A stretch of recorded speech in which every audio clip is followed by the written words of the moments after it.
보는 거죠. 애 나갈 준비 다 했나? 밑에서 대기하고 있네요. 네. 그러니까 지금 가까이 있는 애가 기사고, 예. 제가 경호원이야. 쟤는 실탄 차고 있고 45구경. 실탄을 지금 휴대하고 있습니까? 예. 보통 필리핀에서 그 약간 어두운 색 계열 옷 입고 저렇게 앞에 힙색 있잖아요. 힙색 앞으로 차거나 이렇게 슬링백 앞으로 찬 애들은 그 안에 대부분 총 있을 가능성이 커요. 드러내진 않나요, 총을? 정복 그 공무원만 총을 보이게 찰 수 있어요. 총을 보이는 것도 네. 여기선 룰이 있다. 예. 그리고 총기가 그 허가가 두 가지인데 보유 허가가 있고 그리고 휴대 허가가 있어요. 그러니까 이 소지 허가는 집 밖에 가지고 나가면 안 되고 집 밖에 가지고 나가려면 휴대 허가가 따로 있어야 돼요. 그러니까 보통 군 출신들이 많이 하죠. 그러면 저분은 쟤도 특수부대 나오니까 한국으로 치면은 뭐 707 같은 특수부대. 필리핀은 스카우트 레인저라고 있는데 필리핀은 상원 하원이 있어요. 미국 정치 시스템이기 때문에 원래 저 친구가 상원의원 경호원이었거든요. 필리핀은 정치인 하려면 진짜 목숨 걸고 해야 돼요. 한국으로 치면 동장 선거만 해도 막 후보자들 막 암살하고 하거든요. 그러니까 저 친구가 지금 저랑 일을 하는 게 상원의원이랑 일을 하면서 총격전이 2번 있었대요. 그리고 그 2번의 총격전 중에 한 번이 그러니까 인사사고가 났죠. 인사사고가 나가지고 제가 징역 2년 갔다 왔어요.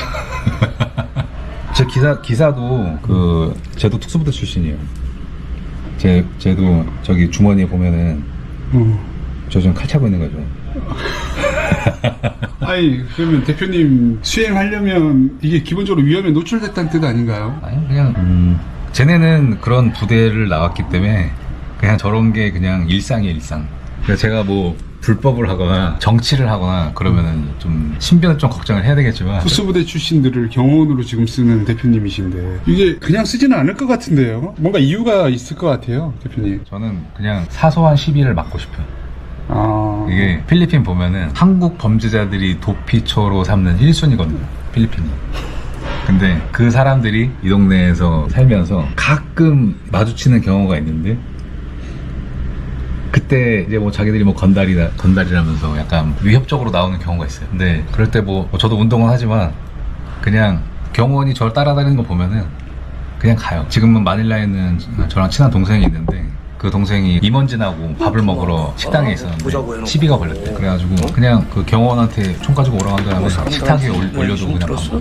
그러니까 대응을 안 한다. 그러니까 예방 효과가 있어요, 예방 효과. 거의 필리핀 제2의 차무식 아닙니까? 저는 그냥 중산층이고 불필요한 시비를 막고 싶은 거예요. 그냥. 지금 여기 타운이 네. 정확히 좀 어떤 타운이죠?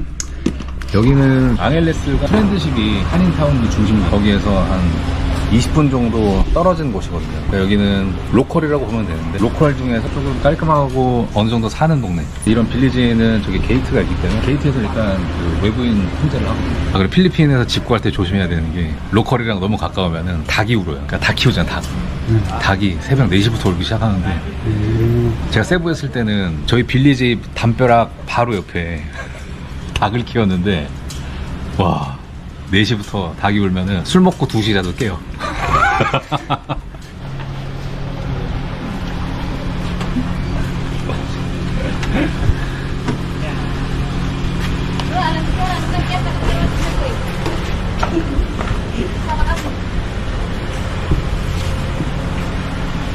Bye-bye. Bye-bye.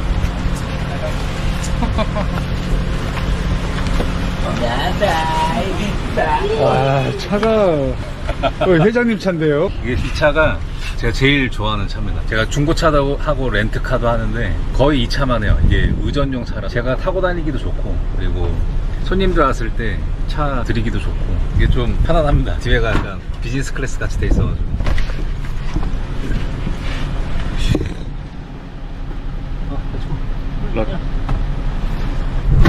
수행기사 한 명과 그리고 경호원 한 분 그리고 우리 회장님.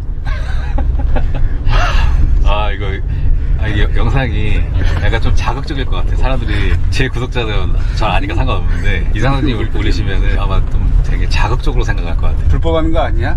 이렇게 의심할 수 있을 것 같아요. 근데 불법 좀 하고 싶어요. 혹시 불법적인 일을 안 하세요? 정말 힘들 때 저도 불법 해가지고 돈이라도 벌고 싶다 그런 생각 해보긴 해봤거든요. 근데 불법한 사람들은 불법한 사람끼리만 지내요. 그래서 뭐 어떻게 하지도 몰라요. 그래서 제가 여러 가지 일을 하는 거예요. 지금 하시는 일이 몇 가지인가요? 사업자 있는 거는 여행사, 유학원, 부동산, 무역회사. 여기 현지에서 하는 게 그 마사지샵, 렌트카, 중고차, 이미그레이션 에스코트라고 해가지고 이미그레이션에서 줄 서가지고 들어오잖아요. 네. 근데 VIP들은 줄 안 쓰고 바로 패스트트랙으로 나올 수가 있어요. 네. 그 서비스를 제가 하고 있어요. 요즘에 이제 제가 커피 프랜차이즈를 시작을 했는데, 원래 제가 1호점을 제가 먼저 하고 가맹점을 모집을 하려고 그랬는데 제 구독자 중에 한 분이 저 1호점 오픈하기 전에 먼저 하신다고 하더라고요. 그래가지고 지금 커피숍 1호점 가고 있습니다. 도착한 건가요? 예, 저있습니다. 여기가 1호점 지금 매장 준비를 하고 있는 장소고, 얘가 1호점 사장님이에요. 네. 한국 분들이 생각했을 때 규모가 좀 작다고 생각하실 수 있는데, 이 동네 보면은 규모가 되게 다양하거든요. 이게 작은 거는 보통 테이크아웃 전용 샵이고, 그리고 중간 정도 규모 되는 샵이 있고, 커피숍이 한 300~400평 정도 되는 커피숍이 있어요. 네. 그런 대형 커피숍은 밥도 팔고 예산에 따라서 그냥 다르다고 생각하면 될까요? 한국 떠난 지 1년 되시다고 했잖아요. 네. 한국을 떠나서 필리핀으로 오시게 된 계기가 있으신가요? 결혼 생각이 없었습니다. 네. 결혼 생각이 없이 혼자 살다가 어느 순간 결혼하고 아기를 낳고 살고 싶다는 생각이 갑자기 들어서 그 어플에서 이제 만남을 통해서 이야기를 통해서 몇 번 만나고 친구랑 결혼하면은 괜찮다고 판단이 들어서 그쪽으로 너무. 그러면 지금 사모님도 현지 분. 네네네. 지금 이제 아이가 이제 1달 반 돼서 고향에 지금 이제 가 있습니다. 아기랑 같이. 그럼 사장님은 한국을 떠나신 이유가 혹시? 이쪽에서 새로운 도전을 해보고 싶어서. 그러면 지금 사모님이 이제 현지 분이시잖아요. 차이가 있다면 마음이 아무래도 어떤 뜻일까요? 한국에서는 이것저것 막 신경도 써야 되고, 아무래도 한국은 우리도 마찬가지지만 가족과 가족, 주변 사람들까지 많이 신경을 쓰게 되는데, 여기는 그렇게까지 너무 타이트하지 않다는 느낌? 표현이 좀 잘못됐어요. 아니요. 카페 홍보 한번. 현지인들이 이제 많이 편하게 이용할 수 있게, 저렴하고 편하게 이용할 수 있는 그런 카페로 하는 게 일단 저희 목적입니다. 네, 자이언트 커피 이제 방문했는데, 안녕하세요 선생님. 하이. 저한테 연락 주시는 분들이 대부분 대접받으려고 연락 주시는 분들이 많거든요. 제가 지금 렌트하는 알파드 같은 경우에 무전 차량이고, 그리고 이미그레이션 에스코트도 다른 사람들은 줄 쓰는데 나만 이렇게 정복 입은 사람이 패스트트랙으로 통과해가지고 가면은 이게 여행의 시작부터 대접받는 느낌이 들어요. 그 VIP 의전하려는 분들이 저한테 연락을 많이 주시죠. 콘보이라고 해가지고 앞쪽에 하이웨이 페트롤이 네. 붙어가지고 길 뚫어준단 말이에요. 네네. 그러니까 한국에선 상상도 못하는 거지. 공권력을 동원해가지고 교통법규 다 무시하고 나만 이렇게 간다. 이게 사람 허영심 채워주기에는 최고거든요. 특별한 느낌 들게 하고. 저희 다음 행선지는 어디로 갑니까? 마사지샵 갑니다. 저희 코코스파라고 앙헬레스에 한인타운이 있어요. 프렌드십이라고. 거기 중심가에 제가 운영하는 그 스파가 있습니다. 마사지샵. 마사지만 하는 건 아니고 여자들 뷰티케어, 네일이랑 속눈썹 연장, 피부 미백 그런 서비스도 하고 있습니다. 주요 고객층은 로컬인가요? 한국 분이 한 60% 정도 되는 것 같고 로컬이 한 40% 정도. 사실 요즘 앙헬레스에 대한 여론이 좋진 않아요. 요즘 그 날치기가 좀 있긴 하거든요. 근데 사대주의다, 이게 그렇게 생각이 드는 게, 사실 소매치기는 유럽 쪽이 더 많거든요. 유럽 쪽에 난민들이 많기 때문에 난민들이 그 한국인들 관광객들 많이 털어가거든요. 근데 그쪽에서 그렇게 이쪽 필리핀 앙헬레스보다 날치기가 더 많은데도 불구하고 앙헬레스가 더 여론이나 치안이 안 좋은 거는 전 사대주의 때문이라고 생각해요. 무슨 일이 생겨도 유럽이나 미국은 잘 안 까는데 동남아면 그렇게 까요. 같은 상황이 발생하더라도 언론도 동남아를 좀 만만하게 보고, 그래서 뭔 사건만 났다 하면은 기사들 막 내보내. 사실 그런 부분을 보면은 좀 안타깝긴 한데, 제가 예전부터 생각을 했던 게 필리핀에서 비즈니스를 하려면은 내국인을 상대로 해야 된다는 생각을 계속 했었거든요. 그래서 제 비즈니스 포트폴리오 중에 여행사랑 유학원을 제외하고는 대부분 다 포커스를 내국인에 맞춰서 피버팅을 하고 있습니다. 아까 집에서 예. 생활 보니까 거의 뭐 왕처럼 행동하시더라고요. 주상전환 납시죠. 집에 가시면 보통 하루 일과가 어떻게 되시나요? 제가 보통 가방을 한 3개 정도 가지고 다녀요, 항상. 집 앞에 주차하면은 경원이 제 가방 가지고 제 방으로 옮겨줘요. 방에 들어가면 이제 바로 샤워하죠. 옷 벗을 때 그 약간 애벌레가 탈피하듯이 그냥 그 자리에 그냥 다 벗고 샤워하고 나와가지고 침대에 누우면 이제 그때부터 장애인 되는 거죠. 실제로 아무것도 안 하세요? 그냥 뭐 할 게 없죠. 밥, 빨래, 청소, 설거지는 이제 가정부가 다 했고, 육아는 베이비시터가 하고 있고, 그리고 이 나라 친구들이 육아는 종특이에요. 형제가 보통 4, 5씩 되기 때문에 첫째가 이제 한 셋째, 넷째는 거의 키운단 말이에요. 그러니까 애를 다 잘 보기 때문에 제가 굳이 그렇게 애한테 신경을 많이 안 써요. 혹시 이 영상이 예. 이제 제 채널에 올라가게 되면 이거 좀 여성 비하 발언일 수도 있고 예. 좀 너무 그렇게 살지 마라 이런 댓글이 달릴 수도 있을 거라고 저는 생각을 합니다. 예. 어떻게 생각하세요? 제가 전에는 그런 거 다 신경 쓰면서 살았거든요. 근데 다 쓸데없는 사람들이에요. 제가 남한테 피해 안 주고 제 사람들 챙기면서 저는 잘 살고 있기 때문에 뭐 얼굴도 모르는 사람들이 그걸 댓글로 욕하고 비방한다고 해가지고 뭐 스트레스 받고 그럴 때는 지났고, 그리고 제가 느낀 게 저보다 잘난 사람들 있잖아요. 저보다 잘나고 돈 많고 지위가 있는 분들은 그렇게 생각 안 해요. 보통 저한테 욕하고 악플다는 사람들은 저보다 못한 사람들이에요. 지금 삶의 만족도는 몇 프로로 생각을 하십니까? 한국이 100%라고 했을 때. 한국이 만약에 100이라고 하면은 전 300이에요. 그러니까 제가 느꼈을 때는 필리핀 교민 중에도 훌륭한 분들이 많기는 한데 한국에서 그 정상적으로 사회생활 안 하고 넘어오신 분들이 많아요. 근데 한국에서 사회생활 정상적으로 하고 어느 정도 커리어가 있는 상태에서 이쪽으로 넘어와서 산다고 치면은 한국에서 노력 100을 해야 된다고 치면은 여기서는 30만 해도 돈 비슷하게 벌거나 더 많이 벌어요.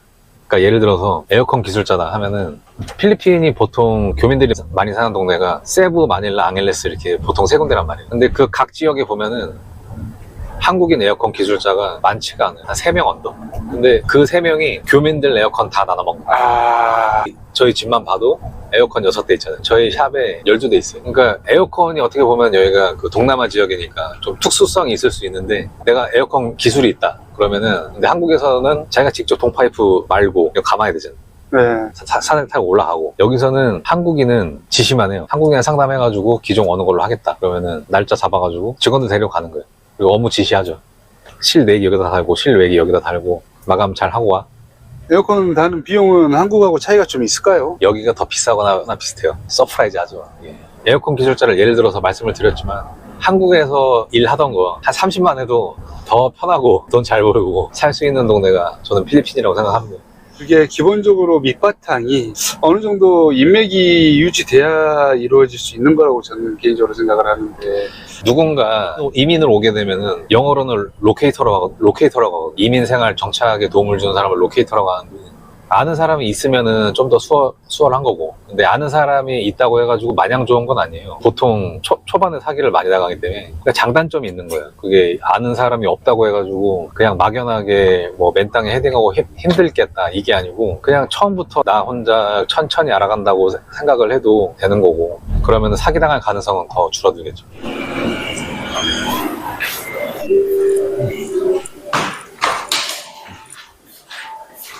이제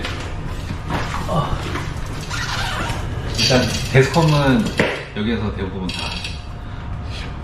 계속 하면 눈에 띄는데요. 그냥 여기는 대부분 그 현찰 거래를 하기 때문에 일일이 셀 수가 없어요. 그래서 집에도 개수기랑 금고 있고, 여기 사무실에도 개수기랑 금고 있고. 네. 아니 근데 지금 샵에 들어왔잖아요. 뭐 네. 밑에 둘러보지도 않고 바로 사무실로 오시네요. 일단 뭐 저 없어도 잘 돌아가고. 오셔서 커피 한잔 하고 계시는 게 전부인 것 같은데. 일단 제가 샵에서 하는 가장 큰 역할은 CCTV 보면서 가끔가다 지적하는 거. 저희 뭐 치워라 하면은 보스는 항상 CCTV 보고 있거나 그런 인식이 되는 거죠. 그리고 룸 컨디션 같은 거. 손님이 마사지 받고 가면은 이제 다음 손님 받으려면 세팅을 해놔야 되잖아요. 근데 그때 문제가 되는 게 그 오일 마사지를 전에 받았으면은 이게 오일을 잘 닦아야 된단 말이에요. 다른 사람은 드라이 마사지를 할 수도 있으니까. 근데 가끔 보면은 신입 마사지사들은 그 세팅을 잘 안 해두는 경우가 있어요. 그러면 직원들하고 같이 방 돌면서 지적하죠. 요거 잘못됐다 하고 다음 방 가가지고 요거 잘못됐다. 그렇게 몇 번 하면은 애들도 습득이 돼요. 어떻게 세팅을 해야 돼요. 제가 뭘 원하는지를 이제 알게 되니까. 시범 마사지는 제가 한번 받아보죠. 이게 가끔 마사지를 잘 못하는 애들이 있어요. 그러면은 손님들이 왔을 때 마사지 경험이 안 좋으면은 이게 그 사람만 안 오는 게 아니고 퍼트려요. 이게. 그런 걸 방지를 하려면은 제가 한 번씩은 다 받아봐야 돼요. 그리고 실제로 마사지 못하는 애는 그냥 넌 탈락이야, 탈락. 일 못해. 그러면 기본적으로 마사지를 할 줄 아는 사람들이 면접을 보러 오겠네요. 대부분 경력직이에요. 대부분 경력직들이 와가지고 제가 마사지 시범을 한번 받아보고 얼마 전에 왔던 애는 마사지 경력이 한 5년 이상 된다고 했는데 마사지를 할 때 얘가 스타일이 손을 너무 빨리 움직이는 거예요. 이게 마사지는 릴렉스 하려고 마사지를 받는 건데 이게 실수가 없어요. 계속 이렇게 너무 빠르게 손을 움직이니까. 그래서 걔한테 몇 번 얘기했는데도 그게 개선이 안 되더라고요. 이게 약간 천천히 하면서 릴렉스를 해야 되는데 개선이 안 돼요. 그러니까 지적을 했는데 개선이 안 되면은 같이 일을 할 수가 없어요. 그냥 탈락. 그럼 여기 마사지샵 운영하면서 가장 힘든 점은 뭔가요? 인력 관리가 제일 힘들죠. 다른 직종도 마찬가지겠지만 마사지샵 같은 경우에는 조금만 잘못하면 마사지사가 갑이 돼, 샵에서. 왜냐면 마사지사가 없으면 손님을 못 받기 때문에 오픈 초기에 그런 일이 있었어요. 얘네가 파업에서 파업. 여기 한 달에 월세가 거의 500만 원이라고. 하루 장사 못하면 타격 커요. 얘네도 그걸 알기 때문에 노조 위원장 같은 년이 한 명 있었는데 그 년이 파업을 주도를 하더라고요. 그래가지고 어떻게 해결했어요? 노조 박살냈죠.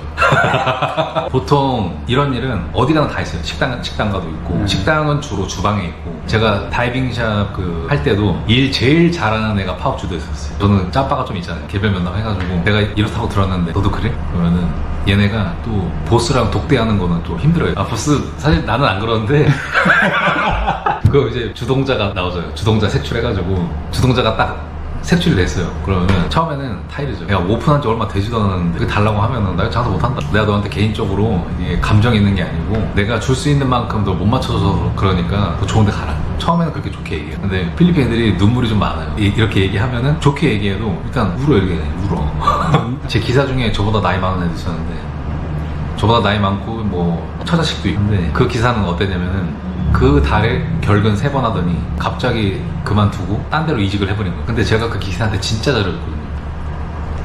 걔네 집안 경조사 다 가고 우땅이라고 해가지고 갑을 해달라고 하면은 갑을 다 해줘. 다시 태어나도 못 만날 보스처럼 해줬어요. 근데 이 새끼가 월렌트 나갔던 손님이었는데 그 집 되게 부잣집이었어요. 근데 그쪽은 약간 가정집 기사다 보니까 업무 시간도 짧고 일정하고 돈도 더 많이 받고 하니까 그래도 나랑 한 2년 가까이 일했는데 아니 퇴사하겠다고 미리 얘기라도 하든가 그냥 한 3일 결근 하더니 문자 하나 띄고 오더니 일 못한다고. 아 잘해줘 봐야. 근데 보통 같으면은 그냥 넘어갔을 거예요. 근데 걔가 너무 배영망덕하더라고요. 그래가지고 지금 한국 교민 단톡방에 올렸어요. 걔가 사실 돈 문제가 좀 있었거든요. 돈 문제가 있는 기사 채용할 때 조심하셔라. 근데 그게 바로 걔한테 들어간 거예요. 여기 샵에 1층에 와가지고 내가 우는 거예요. 걔는. 처자식 데리고 와가지고. 근데 저는 걔한테 해줄 만큼 다 해줬고 지가 잘못한 거 아니야. 그러니까 반발은 못하고 그냥 고개 푹 숙이고 눈물 주르륵 흘리면서 옆에 애는 울고 있고. 근데 저도 이제 처자식이 생겼으니까 내가 네 새로운 보스한테 얘기 잘 해줄 테니까 가서 잘 살아라. 그냥 그랬죠. 직원들 이게 케어하기가 쉽지가 않아요. 이게 마냥 잘해준다고 되는 것도 아니고 빡세게 하면 문제가 더 커져요. 파업 같은 거. 직원이 2명 이상이면 파업 가능성은 항상 있습니다. 얘네 또 있어요. 동시에 그만두겠다. 얘네가 쓰는 필살기 있어요. 그거 한번 당하면은 이게 머리 아픈데 그때 지고 들어가면 안 돼요. 저는 여기 하는 게 되게 재미있고 편하고 가장 좋은 거는 많지 않은 돈으로 재벌의 삶을 누릴 수 있는 거죠. 제가 지금은 와이프가 요리하는 걸 좋아하니까 요리사는 집에서 안 쓰거든요. 근데 세부 살 때는 집에서 요리만 하는 요리사도 있었어요. 요리사, 가정부, 그리고 베이비시터, 기사, 경호원. 한국에서 만약에 5명을 쓴다고 생각해보세요. 인건비 한 달에 310만 잡아도 1,500. 한 달에 내가 5,000을 벌면 지금 나처럼 살 수 있을까? 내가 5,000을 벌더라도 그냥 내 삶을 편하기 위해서 인건비에 1,500을 태운다? 어렵죠. 1억 벌면은 아마 생각해볼 수 있을 것 같아요. 그러면 이제 대표님 곁에 경호원이라든지 운전 기사 있잖아요. 네. 한 달 월급을 어느 정도 측정하시나요? 기사 같은 경우에는 한국 돈으로 한 50만 원. 경호원은 근데 한 100만 원 정도. 걔는 군 출신의 커리어도 있고, 합법적으로 총기 라이센스도 있고. 근데 지금 제가 와서 보니까 계속 앉아서 커피만 드시고 있지 일을 안 하신 것 같아요. 일하는 모습도 좀 보여주셔야 되지 않을까요?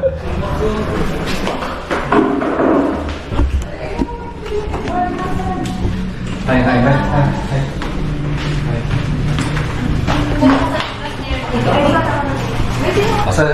제가 실무라고 할 수 있는 건 이렇게 룸 컨디션 체크하는 거예요. 오일이 묻어 있는데 잘 안 닦이진 않았는지, 아니면 여기 수건 세팅 상태나 반바지, 그리고 초시계도 중요한 게 가끔 컴플레인 나는 게 1시간 마사지인데 예를 들어서 뭐 한 5분 10분 일찍 끝났다 하면은 그 컴플레인 소지가 있어요.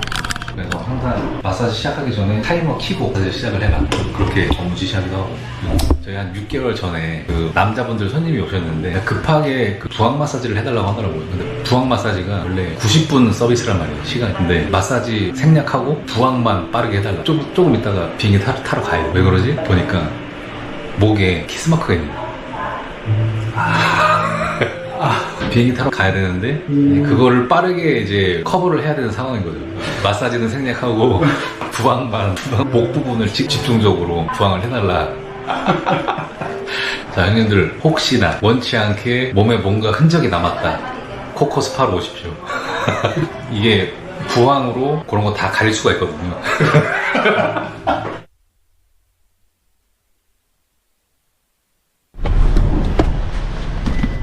카페디아. 와, 거의 운전도 무법자들이네.